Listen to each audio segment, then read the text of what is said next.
Let's eat pizza. Which pizza? Veg pizza. Which veg pizza? Vegetable pizza, margherita pizza, pesto pizza, barbecue pizza, mushroom pizza. Barbecue mushroom, the veg portion I'm talking about. Anyway, so there are so many. Forget it. Why should I eat pizza? Let me do MBA. Which MBA? PGP MBA, PGDM MBA, FBM, FPM, Executive MBA. What would you like to do? Arey, nahi karni bhai. I don't want to do any MBA also. Remember, we started this series with 7 reasons to do MBA. Then we spoke about various entrance exams that you can take up. Then we discussed profile building and selection criteria of IMS. And finally, we talked about various specializations and post-MBA careers. Today, we will see the difference among various postgraduate programs in India and which one should you pick. But first, subscribe. I am Ashish Chugh. Welcome to the MBA Blueprint. Today's feature, MBA degrees. When I talk about MBA degrees, the biggest confusion lies between PGDM and MBA. So let's call it our first degree of discussion. Here is a 3D answer to that. Let's talk about the first D of our 3D, the define. PGDM means postgraduate diploma. So it's a diploma. MBA on the other hand is a degree. In India, there are 2 governing bodies for the institutes of higher education, UGC and AICTE. Institutes that come under UGC follow their defined procedure and curriculum. They award MBA.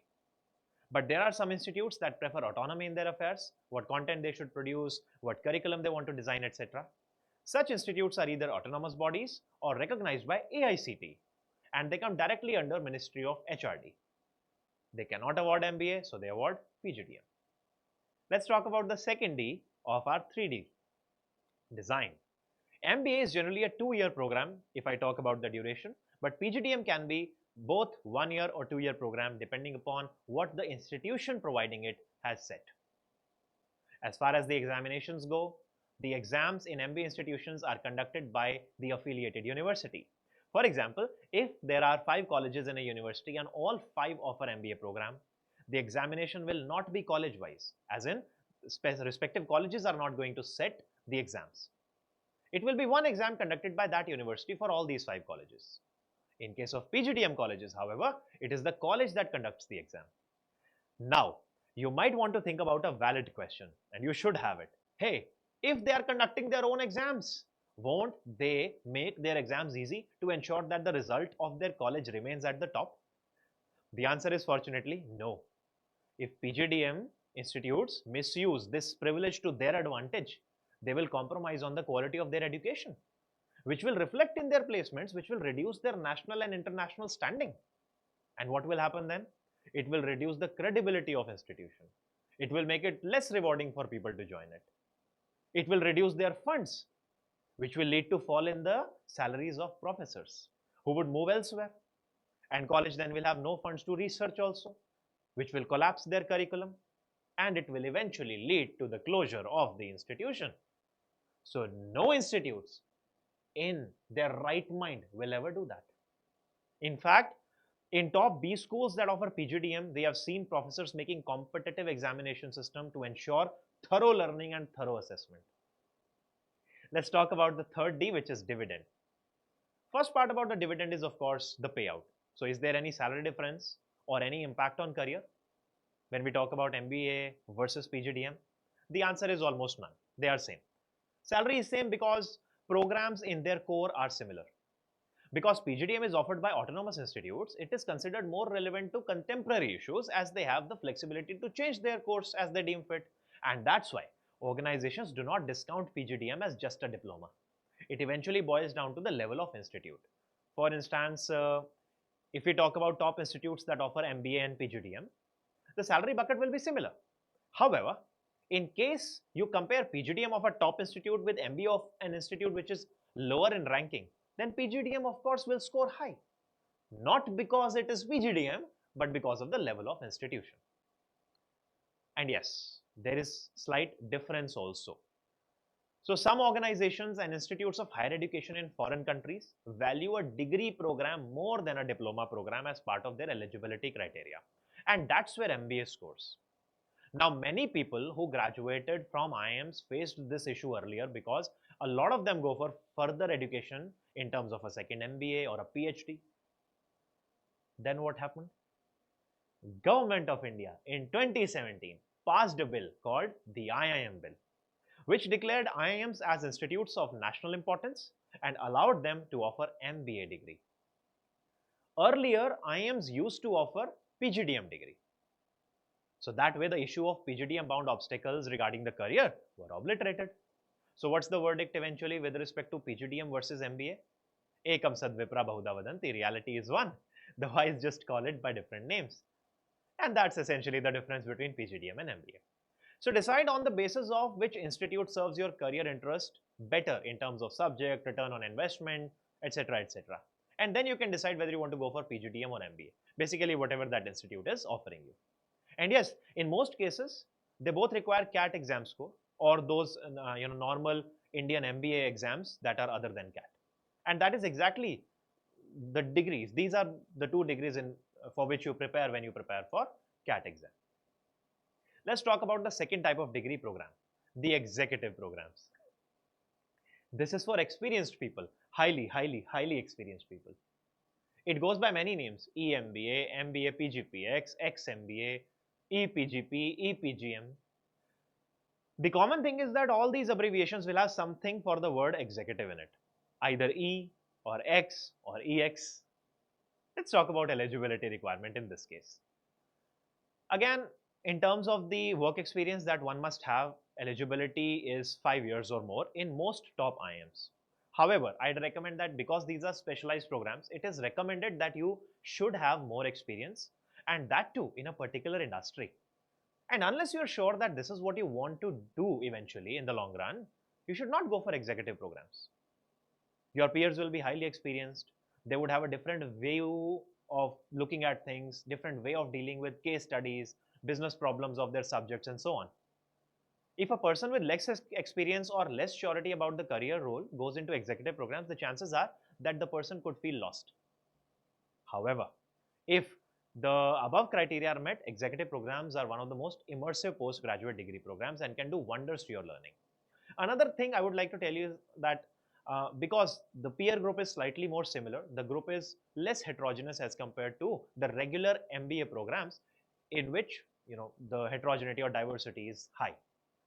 The other reason for that is that the batch size for an executive program is smaller as compared to those ones. 60 to 80 people in one batch plus minus few as compared to 400, 450, 480 or so in the regular MBA programs.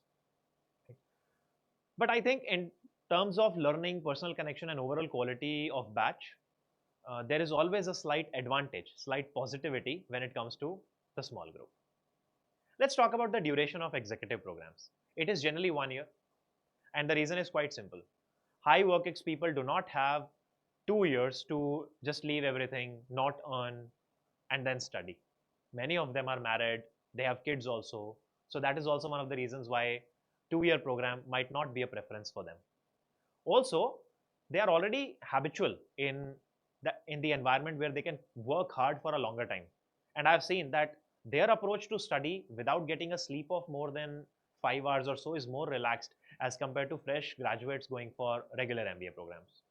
This might not be applicable for all, but that's my personal experience, as I have fortunately been quite close to many of my peers, juniors, seniors, and participants of many other programs at IIM Calcutta, especially the executive programs or the management development programs. Some colleges can offer part-time executive programs also, but the duration of course will be higher. It could be 18 months or 24 months instead of 1 year. In this case, you can work alongside your studies. IIM Lucknow's PGPWE, which is postgraduate program in management for working executives, is an excellent example for this kind of a part-time program. About placements, placements are really good in executive programs as long as top institutions are targeted. However, some institutes do not offer placement services, especially in part-time studies, and why would they? A lot of these kind of people are looking for an upgrade within their own organization. So placement service is not actually a selling point for the part-time executive MBAs. The eligibility of these programs is also different in most of the cases. When I talk about entrance exams, all top IIMs, including ABC, require a GMAT score. Some may accept GRE also.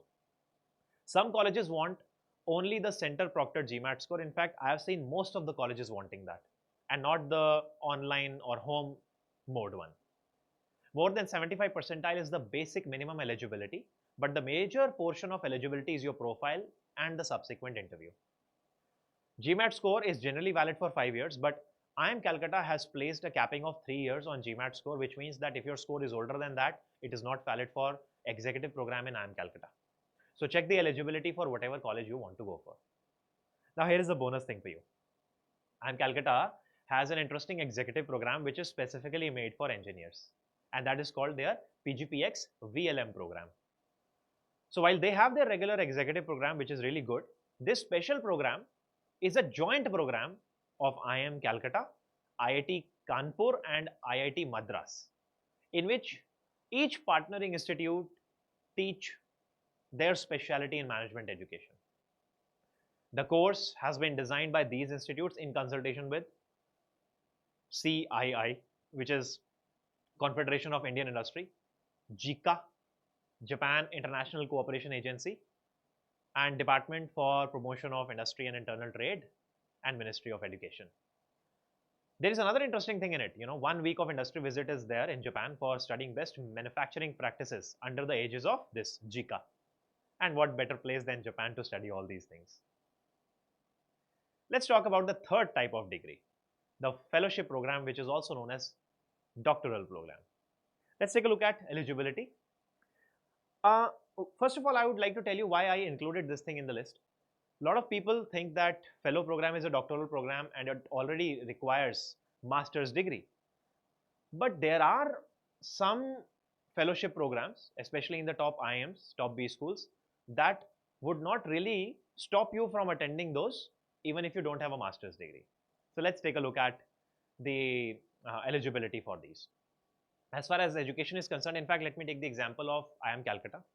The doctoral program here invites application from candidates who can really work hard, who have genuine interest, who have the intellect and genuinity to pursue such a rigorous program, right? How rigorous it is, I'll just let you know in a while. So either you should have a first class master's or postgraduate diploma, which is 2 years in any discipline, and a 3-year bachelor's degree with it, with at least 50% marks. Or you should be a CA with minimum 50% marks, or you should be a CS/CMA with minimum 55% marks, of course with a BCom degree. Now please don't go by these numbers, it is different for each institute, but that's a basic understanding. Or if you have BTech of 4 years with 6.5 CGPA or equivalent, then also you can go for it. In fact, non-engineering candidates who have undergone a 10 plus 2 plus 5 years, which means some sort of an integrated program in their graduation, they will be considered to considered eligible to apply for the doctoral program at IIM Calcutta. In fact, a final year student appearing for a bachelor's degree examination in engineering or master's degree examination in engineering in any discipline can also apply. Of course, if the guy is selected, the person will be provisionally admitted to the course unless he or she completes all the requirements of obtaining the degree before the commencement of the exam. So let's talk about who should do it. Only those people who are interested in research, they should do it. It's a long program and it can last anywhere between 4 and 7 years depending on your speed, research type of course, etc. Highly academic, highly research oriented exam, not for everyone. You can also think about it in this manner. See, when we fill CAT form, we fill every single thing, we tick on every subject. But you are not supposed to tick on every single thing. Even if you do, then also you should know that a fellow program is something which would require an absolute devotion and absolute commitment from your side. And by the way, you get a stipend in this case and you don't have to pay fees, which is a decent thing. Let's talk about the entrance exams here. CAT is the major entrance exam. If you don't have it, then you can go for GMAT or GRE also. There are other options also that depend on various specializations. GATE score can also do. For example, if you are going for some sort of doctoral program in a field related to, say, IT. And interesting thing is that if you are already an MBA from IIM and if you have gotten 6 or more CGPA over a scale of 9, then you don't need to take any exam. Let's talk about the last type of degrees. MDPs, Management Development Programs. These are also executive programs, but of short duration, anything between 3 and 6 months. They are subject specific and area specific, suitable mostly for those people who are already in the industry and just want to get a certificate on some specialization instead of the entire MBA. You don't have to worry about it. That's not for you, especially if you are taking a specific entrance exam. Those who would still like to explore these can go to the respective websites of, say, IIM ABC and just can explore that. So, final thing which you were all waiting for, what should you do? Let's take a look at it. If you are doing CAT, if you are preparing for CAT or the related MBA exams, then the most suitable ones for you would be PGP MBA or PGDM. If you are an experienced professional for around a decade or so, 1 year executive program is your need. In fact, you can also decide whether you want to go for a part-time program or not. So totally up to you, depending upon your aspirations. Now, within ePGP also, you can think of what type of program you want to go for.